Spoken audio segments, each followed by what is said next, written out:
Welcome back to the trading desk. We've been talking about the brutal sell-off for stocks so far this year, and culminating in a pretty nasty sell-off in November.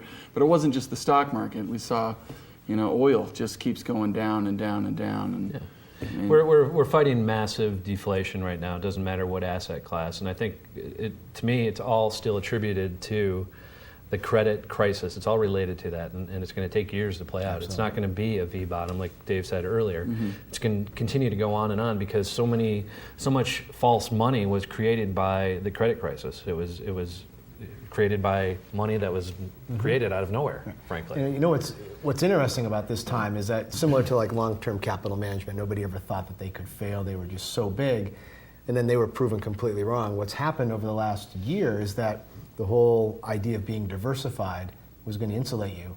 And maybe over a course of time it does, but when you get an event like this, it doesn't matter where you are, with the exception of treasuries, as you said. Right. Every asset class is down. And I think you had too much of everything from stocks to cash being printed to gold to all energy, real estate. It does not matter. I mean, there was no asset class that people weren't chasing. They were just trying to put this money to work. The treasury market is one of the most it's interesting markets to me. It is a bubble. I think Helicopter Ben is in there buying 10-year, 30-year treasury bonds. There's a lot of thought out there that the reason why 10-year rates are at 2.5 yesterday, 2.5%. We have 10-year money. We have not seen those prices since they said 1955. I mean, it's been 50 plus years. That's the next bubble to pop. It is. If you're long bonds. Well, 3-month treasury bills are essentially paying 0% right now. You're getting paid nothing. Right. 1/10% or something ridiculous. To tie your money up for 10 years, you're getting paid. There's a lot of thought that the TARP is actually in there buying treasuries. I think the Federal Reserve is too. Well, TARP.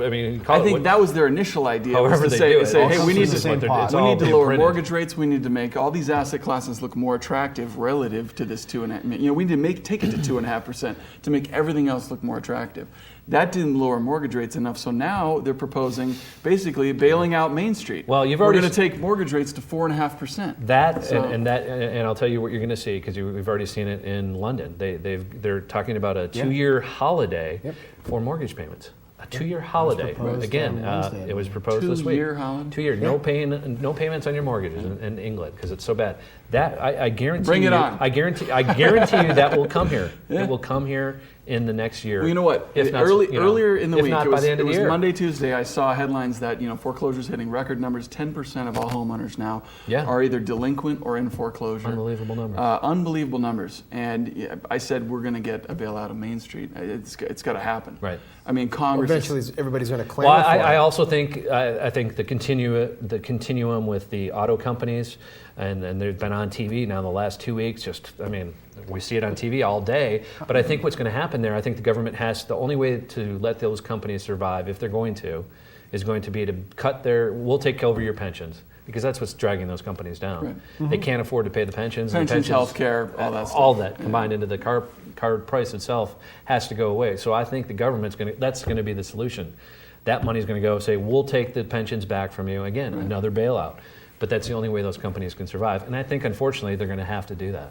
And then I think what will end up happening is if we're going to do it for the auto companies, eventually Main Street, right now, people are getting really ticked off. Yeah. And they're going to say, you know what, if you're going to bail out everybody else, I'm underwater on my mortgage. Today, so it will happen here. It will happen, and the interest rates or the unemployment today hit 7%, the highest we've seen in 28 years, and that is just the start. I heard some talking heads on TV saying, well, maybe that's the bottom in unemployment. Well, you just don't hit a spike and go down. I mean, we're going to. Well, I do think it's reasonable to predict that this is the worst point of negative GDP and worst point of unemployment growing. I mean, we're still going to get more job losses and we're going to still be in recession, but you may not see the GDP negativity accelerate, and you may not see but I don't job losses accelerate from here. I don't think we've had. When you see these record numbers, a lot of times they can That's be usually the precursor to a slight improvement. But I don't think we've ever had an economic cycle that was so dependent upon false credit creation.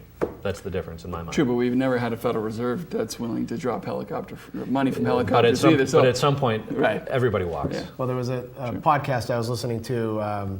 One of the observers of the tech industry down in Silicon Valley said his his indication as when the recession is nearing an end is when Google starts laying off. Google started laying off Yeah. about, I think, about a week or There was two a Wall ago. Street Journal. It was this week. The Wall Street Journal reported even Google is starting to batten down the hatches and rein in expenses. And all Again, that stuff. interesting time, no playbook. I don't think anybody can Right, tell you there exactly you what's go, going to right there. happen. It's very It's really tough. But It's it's fluid. it's a trader's market, liquid. Yep. We need to take a break. When we come back, Matt's going to interview a local business person. So stay tuned. You're watching The Trading Desk on COTV 11.